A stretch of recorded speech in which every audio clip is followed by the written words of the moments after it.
Okay, so officially, welcome to Open Access Week at UNM. Thank you all for joining us. Thank you for attending Open Access Publishing 101. This is our first session in our Open Access at UNM series. This is really a collaboration between UNM HISLIC, University Libraries, and the Law Library to celebrate International Open Access Week. And this year's theme is community over commercialization. It really urges us to discuss which approaches to open access serve the best interests of both the public and the academic and research communities. So please consider attending one of our other sessions that we have going on this week. You can scan the QR code on the screen for more information. On Thursday, October 26th, there will be a discussion on print archival practices and new media. It's at 1 o'clock. It's going to be hybrid, so it's on Zoom and in the Frank Waters room at Zimmerman. And then there's also some posters that are available for viewing. It's the images from the Sam L. Slick collection, and these will be available through October 31st on the first floor of Zimmerman. So if you have a chance, stop by and take a look. So just a couple things about this session on Open Access Publishing 101. We're going to cover the basics of open access. So I'll be talking about models and paths and funding options and agreements that we currently have at UNM. And then we'll also talk about some other options available at UNM, like the UNM Digital Repository. So we have a recording from Lori Sloan, our data management person, and so we'll play that for you. And then we also have Jonathan Pringle here to talk about the Native Health Database. So at the end of the session, there should be plenty of time to ask questions. So please go ahead and enter them in the chat or hold until the end of the presentation, and then we'll get to them at that point. And as you probably already saw, the session is being recorded. So if you missed something, you can come back to it. And we're happy to share this out at the end of the session. And I believe it will also be in the digital repository. So it'll be there too. Okay, so we can go ahead and get started with this session. Again, Open Access Publishing 101. This is a guide to understanding the basics of open access and how to fund publishing. I'm Robin Gleaser, in case I haven't met you. I'm the Resource Management Librarian here at the UNM Health Sciences Library and Informatics Center. So a little bit about open access, for those of you who don't know, it is the free, immediate online availability of research articles coupled with the rights to use these articles fully in a digital environment. So really, this is ensuring that anyone can access and use the information. So why choose open access? There are actually a lot of reasons. These are some of the top ones. Visibility and reach, impact and citations. There have been a number of studies showing that people who choose to publish open access actually are cited more frequently than articles that were not published open access. Engagement, so engaging with the people who are reading the articles, and then compliance with funding requirements. And this is probably one of the bigger reasons, especially moving forward. I'm sure a lot of you have seen the Nelson memo, which is preparing for updated federal public access policies. So at the end of December 2024, this is the deadline for agencies to publish full implementation plans. And then at the end of 2025, all agency public access policies of publications and data must be in effect. So what this means for researchers is that any researchers who are receiving federal funding must publish publications and data in open access journals and repositories without an embargo. And what that means is it must be published immediately. So right now, you can actually publish with an embargo, and that means it can be published like further out, so a year from now. But the new policies are going to require it's immediate. So what that looks like, there's a little chart here we can look at. Usually a researcher decides where they want to publish. If they publish in this top way, the open access journal, this is called the gold route. They may pay an article processing charge, and we'll talk a little bit more about that in a second. And this would lead to that immediate open access via the publisher. The other route is going through a subscription-based journal and then publishing it in an open access repository. This is called the green route. And sometimes this is immediate or delayed depending on the publisher's policy. There's a little offshoot here to the hybrid journal. This one is it has both open access and subscription-based options within it. And so usually, again, there's a charge, but usually results in that immediate open access. So a couple different routes to get there. So I wanted to share some open access journal types with you. The first one is gold, which we just looked at. It's publication immediately, open access, usually associated with a fee. The other is that hybrid option, a combination of subscription-based and free of charge publishing. There's usually a fee, which is determined by the publisher if it's that free of charge piece. Otherwise, the journal is only available to readers with a subscription. The other option is this platinum or diamond, and this is a really nice option. These are open access journals that don't charge any author fees. They're usually financed by a university or a research organization. And then the last one is bronze, and this one's a little bit fuzzy. It's usually content that was in a paywall journal or a subscription-based journal that is made freely available by the publisher on their website for a short amount of time. So the licensing around this is a little bit fuzzy, so just be aware of that. So there are really two methods for making an article available open access. The first one is green, and it's depositing an article in an institutional repository, much like the UNM Digital Repository. It can be on an author's website or another archival location. It's also called self-archiving. And the other one is the gold option. And so this is publishing in that open access journal. Articles are usually available immediately on the publisher's website, and it does usually require a payment, so an article processing charge or an APC. You'll hear it called that too. So really, this is essentially a publication fee to cover the publisher's operational costs to make an article available open access. So you might be thinking, why pay this fee? Why pay for this? Well, there's a couple of reasons. They usually mirror the why you might choose open access in the first place. So visibility, journal quality, copyright, and then compliance. Every author should read the contract with the publisher, and it should be really clear in these contracts what the APC is covering, what the benefit really is. So make sure that you understand the open access path and the Creative Commons license that you choose. We didn't have time to go over all of the licenses in this presentation, but there's a link on this screen, and I can put it in the chat at the end of the presentation that goes into more depth about this. So how do you go about choosing a journal? And if cost is an issue, which I'm sure it is, right? It usually is. You can determine the cost of the APC by looking on a journal's website. And it can be anywhere from $200 to $3,000, depending on the publication. So that's a lot of money. You can also use Sherpa services to view compliance, policies, and any agreements that may exist with libraries.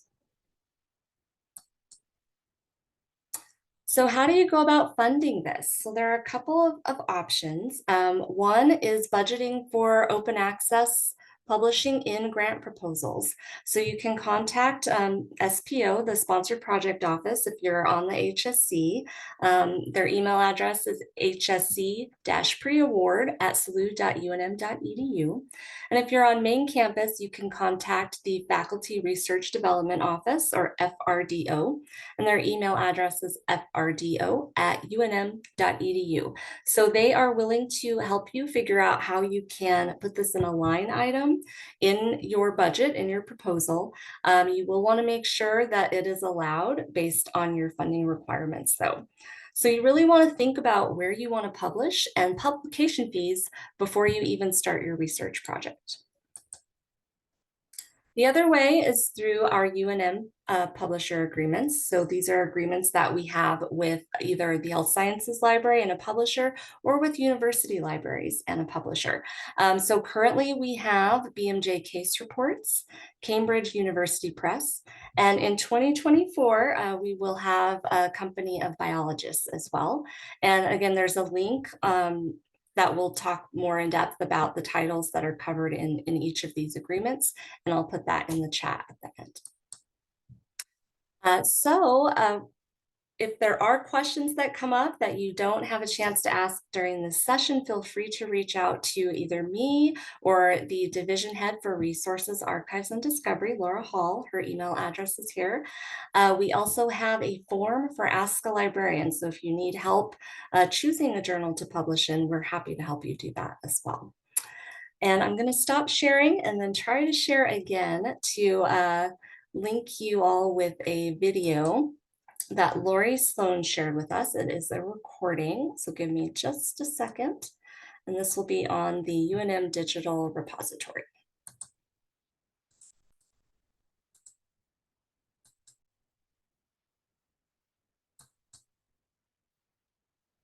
Hi, my name is Lori Sloan, and I'm presenting this on the UNM Digital Repository as part of the International Open Access Week. The UNM Digital Repository is one of the avenues that we provide open access materials, thus demonstrating the importance of community over commercialization. The UNM Digital Repository is provided by the UNM, the university libraries, and it's managed also by the Law School and the Health Sciences Library and Informatics Center. Today, I'm going to talk about the works that we have in this platform. And the image on the right is what our landing page looks like. The UNM Digital Repository is indexed by Google and is available by the link on the bottom of this page. This is a screenshot of our digital readership map. To date, we have approximately 140,000 items posted since its inception. We've used this product now since 2016 to current, and there have been over 12 million downloads since we've provided this service. Digital Commons is commonly used as a repository for hosting scholarly and academic content, including research articles, thesis, dissertation, conference proceedings, and other academic materials like open journals. These materials are made openly accessible to the public, promoting the principles of open access. The type of open access journals that we have in our repository consist of peer review, student journals, law reviews, newsletters, magazines, and other things of that similar nature. The items in our repository have a similar look and feel across the repository. So they all have this banner at the top and the navigation on the right-hand side. But open access journals, you are allowed to customize them and make them look very different. Here's a link to our journals, and we have about 27 at the time of this recording. And I am going to show you 3 examples, starting with Medical Muse. So Medical Muse is a literary journal devoted to the inquiries, experiences, and meditations of the University of New Mexico Health Sciences Community Center. Community, I said that backwards. This has been a print journal that has been distributed around the Health Sciences Center campus for the last 27 years. There are many ways to present a journal, and in this one, you can download a full issue in one PDF file. You can take a look and see that here, the custom design, they have the journal title across the top. They've used their own color scheme, and it's very pleasing to the eye. So you're able to customize what you want your journal to look like. Here, when selecting a specific issue, like this one is the volume 27, issue 1, on the bottom, the look and feel of this journal shows you the contents within the screen. All right, so you can customize how you want the information displayed. People could download the item or take a look at it through the viewer. You may have noticed that we're able to provide the plum metrics for our people who submit the information. Now let's take a look at another open access journal called the Tribal Law Journal from the UNM Law School. The Tribal Law Journal was established in the fall of 1988 for the purpose of promoting Indigenous self-determination by facilitating discussions of the internal law of the world's Indigenous nations. Since the Tribal Laws Journal's inception, the Tribal Law Journal has become the premier Indigenous law journal of the United States and is one of the few international legal journal sources dedicated to Indigenous and tribal law. By zooming in on the contents here, you can see that this journal provides its information by article. So a PDF for each individual article versus showing one PDF download of the entire content. So you don't have a viewer at the bottom of the screen. You can just download each individual article. The Western Journal of Orthopedics is a peer-reviewed publication, and it's put out by the UNM Department of Orthopedics and Rehabilitation. This journal highlights original research relevant to the orthopedic focus of surgery and engineering. This journal utilizes some of the publishing tools that are available for all journals, but they happen to use them, which consist of being able to have from this site, have authors contribute their articles, as well as having the editors on the back end be able to take their content and review just like other major publishing houses do. The editors would log in, review the content that's been assigned to them, which can be a blinded process. And they score their submissions, and then they continue on with the workflow. This is a flexible process which can be customized to meet your workflow needs at the time we set up the journal. Next, depending on what your process is, it can be sent back to the author for revisions or accepted and move forward to actually publish. So using the UNM Digital Repository to publish your journal, you have several different options, and we're happy to work with you on this. Next, I want to show you a screenshot of some of the reports that we can send to you about your journal. In this screenshot, it shows that the Western Journal of Orthopedics had an all-time download of 73,000 plus downloads in a 6-year period since its inception in September of 2017. This shot shows that Over 406 works have been posted to the journal, and these are the top 10 downloads, and it shows you how many times each issue or each article has been downloaded.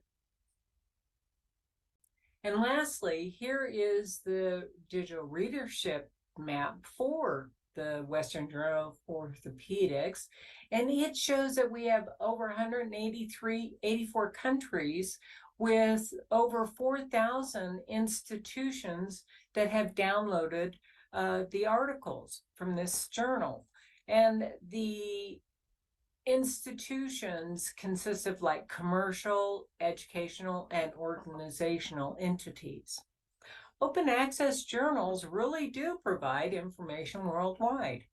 Now, to shift gears, I want to let you know about some of the other works that have been posted in our repository. One of my colleagues, John Wheeler at the University Libraries, has published a data set for time series analysis of smart meter power consumption data. This data set was modified from the original source and published so it could be freely downloaded and used in the data carpentry's lesson. The data carpentry lesson that I'm referring to helps to teach how to program in the Python language using time series data. The data set consists of 15 different Excel files, and this is a snapshot of what each of the files looks like. If you're interested in some of the data library data, go ahead and use that link at the bottom. This is a great way to make use of a data set. The last thing I want to quickly show you is how the repository is used to capture events that have happened on campus. This last example shows how we give back to the community from what has been learned.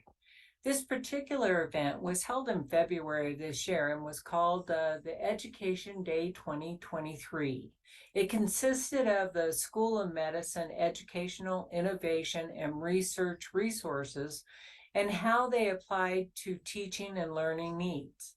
The items we were able to post from this event consisted of the oral presentations and the posters.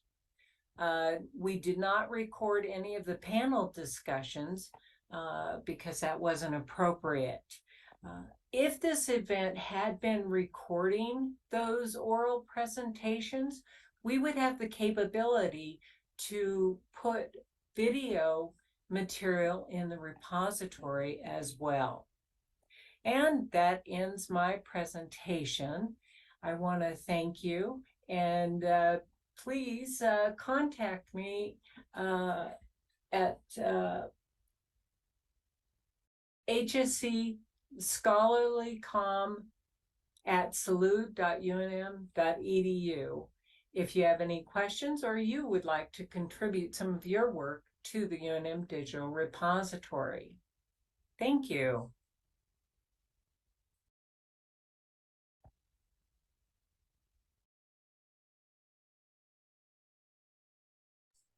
Okay, I will turn it over to Jonathan to talk about Native Health Database. Well, great. Thanks, Robin, and thanks, Lori, in recording for your great work and for being part of this panel. My name is Jonathan Pringle, and many of you know me as the Health Sciences Library Scholarly Communications and Digital Librarian. But as of a week and a half ago, I began a new position at the New Mexico State Record Center and Archives as the Archives Division Director. So that's where I'm coming to you from today in Santa Fe. It's nice to see some familiar faces here. I will be doing a presentation on the Native Health Database and using a template that I used when I was presenting a couple of years ago at the Medical Institutional Repositories and Libraries Conference. So let me just start my screen share so we can get this show on the road.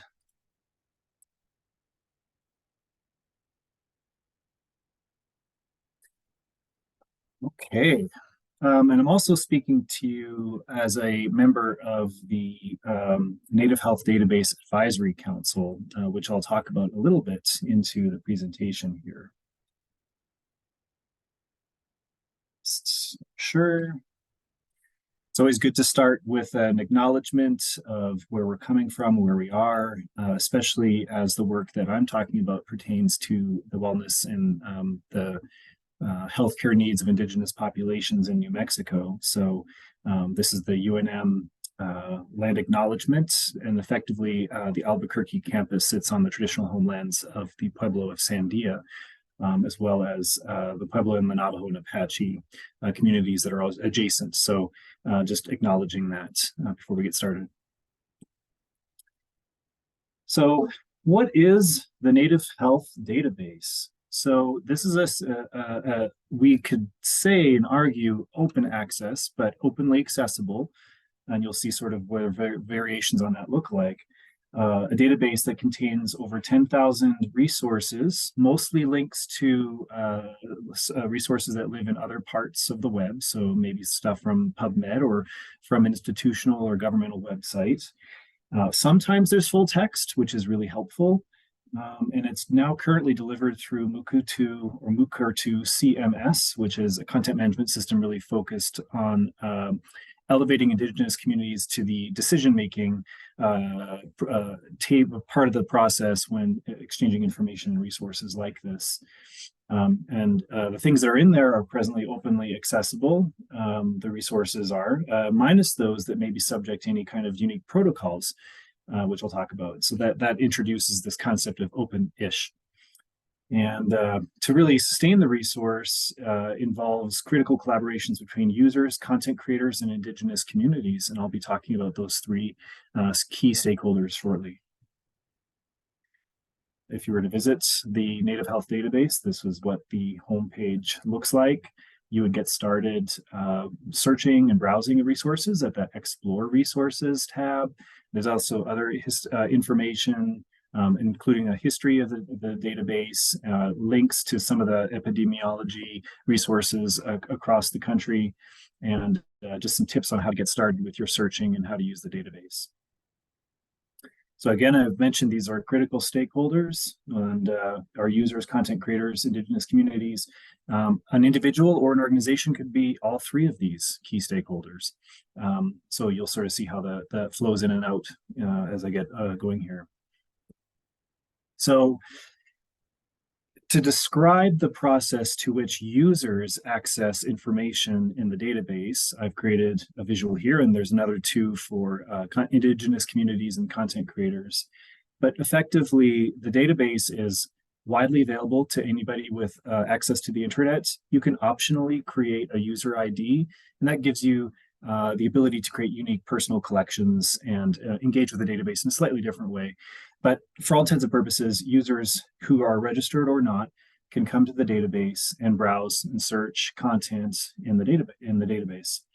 That search query is verified against any filters or protocols that are in place. And I'll talk a little bit more about what this means, but it could be that a particular resource or a group of resources aren't immediately available because they might be restricted for reasons around cultural sensitivity, or we wish to engage communities more directly in those resources. So some protocols can be put in place that assist with that process. So content is either open access right away, and you can see the thing right away, or you would be sent to the queue to request permission to the item, and you would request that permission from what is known as a protocol steward, and that person can enable access for you to see the thing. So those are the two different pathways that users engage with the database, and that's pretty much for all users who visit us. Content creators engage with the database. These are folks that are creating unique content, anything really. The database that we use right now is Mukurtu. This is a content management system. We can take video, audio, textual, photographic, even images of three-dimensional objects and artifacts, 2D works of art, and we can deposit this into the Native Health database. And this content can come to us from research units at major universities, government agencies, museums, archives, libraries, or the Indigenous community itself. It could be individuals, could be groups of people, a collective, a collaborative. So these are all entities that create unique resources that are all working towards pertaining and trying to find ways to improve the health outcomes of our Indigenous populations. So they're creating content. They wish to deposit it into the NHD. They're given access through a community landing page, and they would be given instructions on how to upload that content, and that goes into the NHD. At that same time, those same content creators can apply filters or protocols against those items so that they can determine whether or not something is openly accessible or might need to be restricted to certain groups for particular reasons. And those are introduced at this time. And so the content is either immediately made openly accessible or is made accessible to only those people who have access to those particular protocols. And you can take registered users and assign them to these unique protocols, and so that you know that anyone that's assigned to that protocol is okay to be viewing and seeing that content and sharing it. And so our Indigenous communities operate a lot like our users, but they can come to the database in a couple of really interesting ways. So they participate by observing that new content has been added, or perhaps they've added that content themselves. So they observe and note, often through some type of outreach and engagement efforts, that new content pertaining to them has been added to the database. They can then decide whether or not something that's been deposited that pertains to their community may be applicable to a particular protocol. And just by way of example, a community could say that certain resources shouldn't be shared at a particular time of the year, or maybe the certain gender or this clan shouldn't see this. Each community will have very specific reasons why something should be or shouldn't be shared, and under which circumstances. So this kind of way of sharing of information elevates communities to that decision making, sort of acknowledging, getting at the root of many years of the harmful effects of research with communities that hasn't been very good. So they're able to apply these types of things.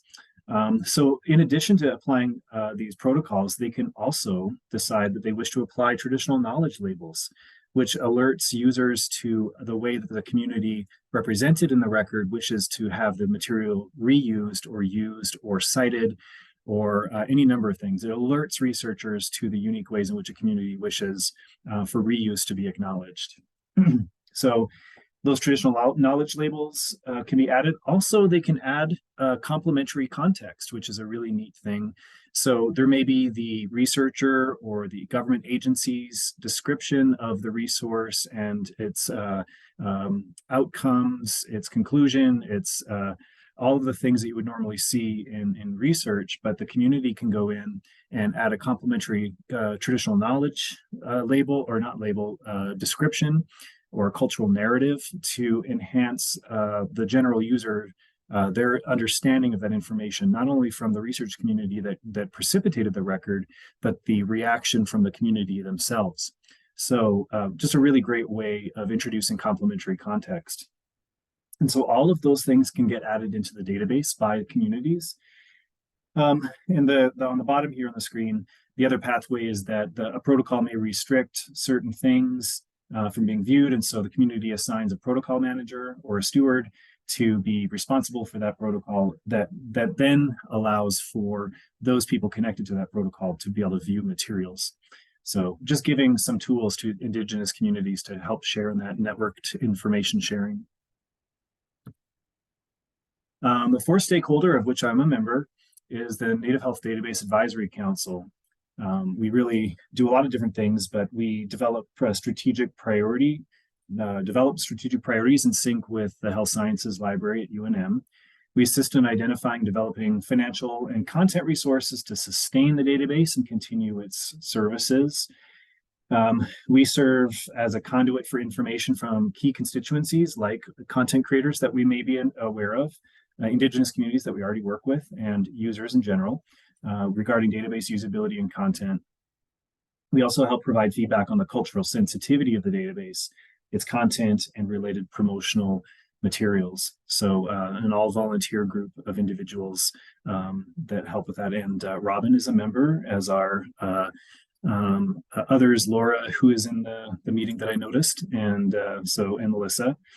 And I'm probably missing some people because I'm not looking at the attendee list right now, but we do good work. So bringing it all back to celebration of Open Access Week, and in particular, the theme of this year's meeting, which really elevates community over commercialization. I feel like the Native Health Database is really emblematic of listening to a really key constituency in our Indigenous community, and how oftentimes they're left out of the decision-making process and how information is shared or accessed.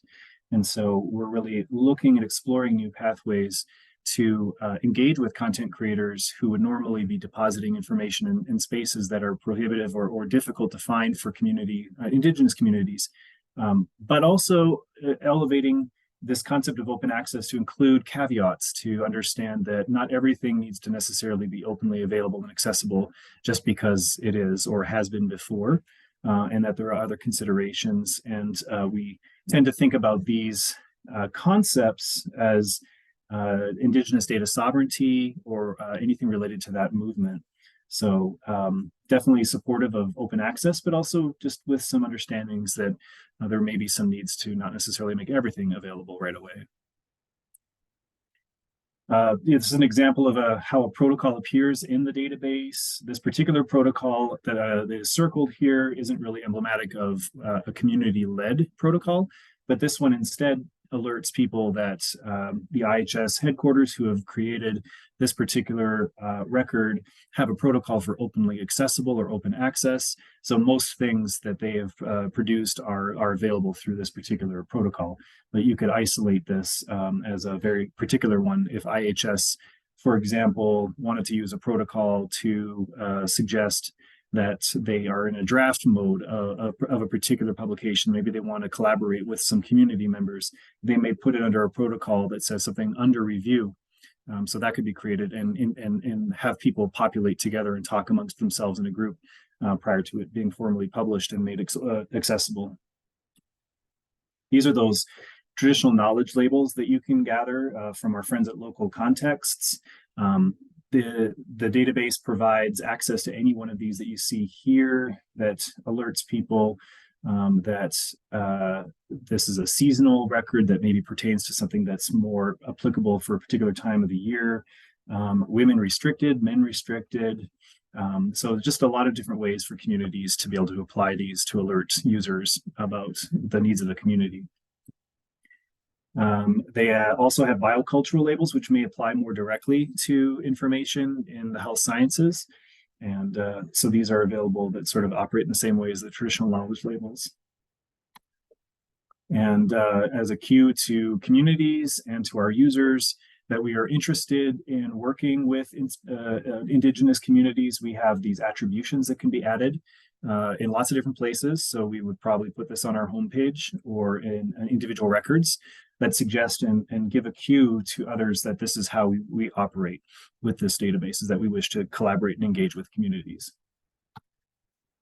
And that's me. And like I said, this is my contact information at the moment. I am continue to serve with the advisory council for the Native Health Database, but this is my contact information at my current position. So if you want to reach out, I am more than happy to field any questions via email or phone, which I don't have my phone number there, but please email me. And otherwise, I can answer questions now. And I know that the intent after this was for me to stop screen sharing and open it up to questions about any one of our particular presentations. And just by chance, I know I can answer some questions as it pertains to the digital repository, because it wasn't that long ago that I was messing around in there. So I'm happy to function in that role as well. So Robin, maybe I'll turn it back to you if there's anything else you have to say. No, Well, not anything else to say, but just to echo that if you have any questions, we're here to answer those. And Laura Hall is also here to answer questions if there are any. So we'll open it up for questions and discussion too, if there's anything about open access you want to talk about.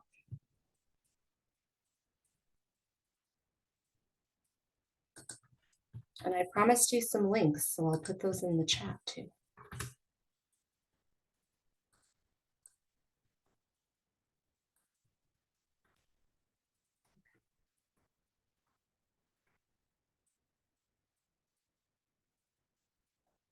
So I have a question for the group, actually. Sorry, Jonathan. Can I ask No, go my for it. question and then I'll Yep. turn it back to you? Okay.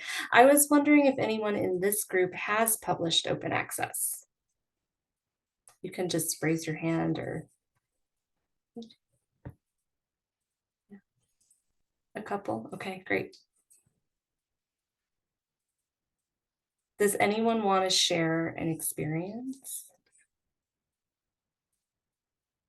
Good, bad, it can be anything. I think Jennifer might have had a question, but I don't know if it was related to the experience of open access. No, I was just slow to put down my hand. I was just raising my hand at publishing open access. But it was an awesome experience. Like they had open peer review and it felt more like an editorial kind of process. And it was more like a conversation. And so I feel like it was more, I don't know, more helpful and productive. And then now it's out in the open. So I pretty much only want to publish open access too. That's my goal. Since I'm the OER librarian. Makes sense. Thanks, Jennifer. Does anybody else want to share? Has anyone paid an APC?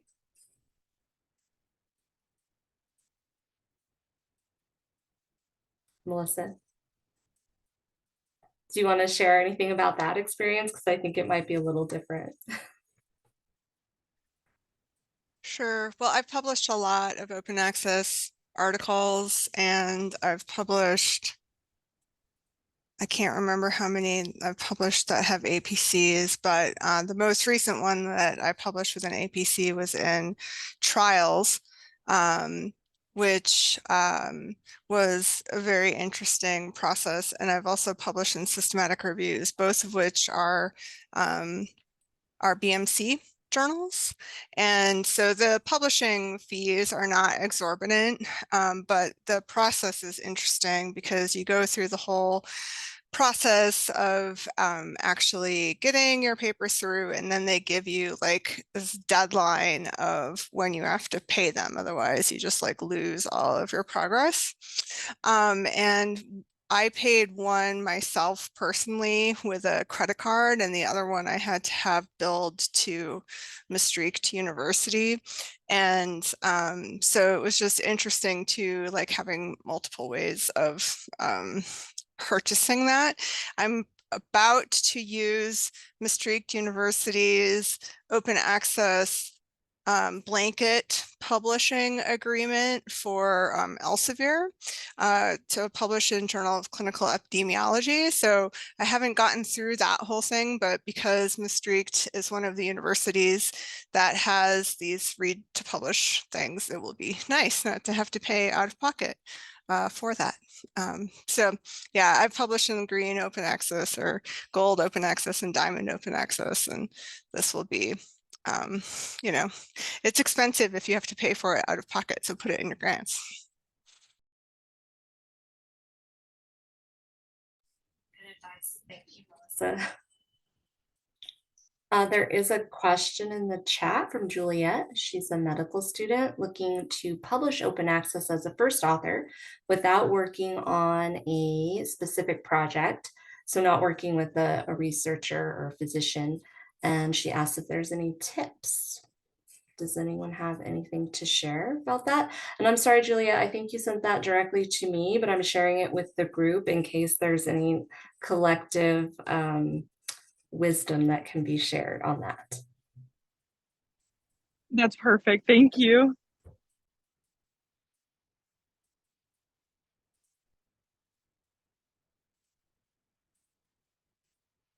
Anyone? If not, I can offer to look at the guide that I put the link in the chat for on open access. That kind of walks through the entire process. I also would recommend looking at the, and I'll put this in the chat too, just separately, the agreements that we currently have with publishers. Might be worthwhile to take a look at those as well. And I'll put this in the chat for everyone to see. I think it's probably challenging to get published in the BMJ case reports, so that might not be the best option, but it might be worthwhile to look at some of the titles with Cambridge University Press. So that's kind of looking at specific titles, but does anyone else have any suggestions?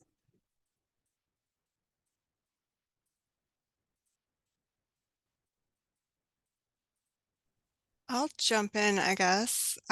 So I think it really depends on what the topic of your article is as to where you can find some place to publish. But Robin earlier mentioned the Sherpa Romeo list, and that's a good place to look and find some good tips. I think one of the things that people are often worried about when it comes to open access journals is whether or not something might be considered a predatory journal or so-called predatory publisher, which is not in my favorite parlance. But one good thing to do is to check that Sherpa Romeo site, and then also to email the library and ask if something is legit if you're really not sure. And sometimes they can be very tricky, but there's a lot of options out there. The ones that tend to be free tend to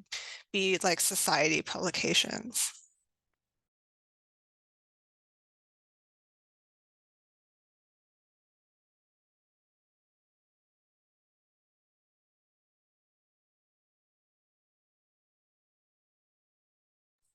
I hope that helps, Juliet. But like Yes, Melissa thank said, you. if you have other questions, feel free to reach out to us at the library, especially if you're looking at a particular title. Thank you. Yeah, that's really helpful. I think that just like the medical school doesn't give a lot of resources for where to actually publish. And so that's why it's just easier to work with a physician. But then for residency applications, you kind of have to be first author on a few things. So I was just wondering if there was, any tips and tricks from you. Thank you. Good questions. Jonathan, I'll turn it back to you since I kind of took that.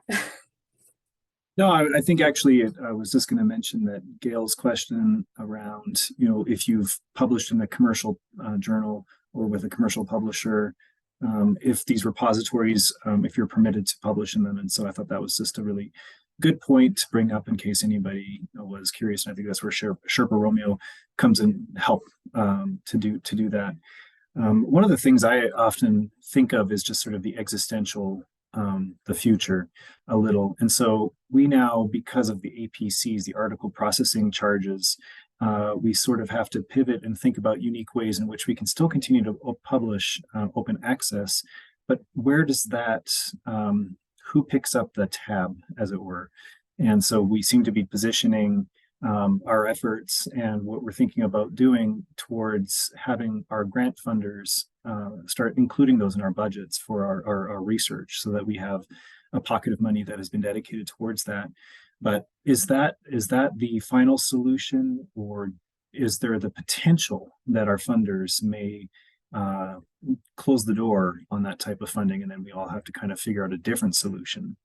So at the moment, this seems to be the direction we need to be going in, but I'm just curious about, and I'm not normally a doom and gloom person, but is this something that we need to be thinking about as we position where we can support open access initiatives and sustain them?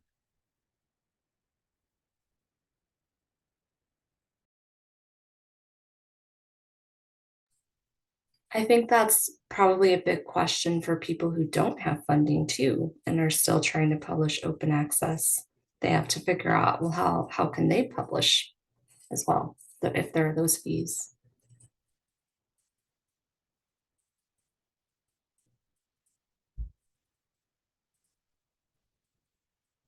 Are there any other questions for us or any other comments? Points of discussion?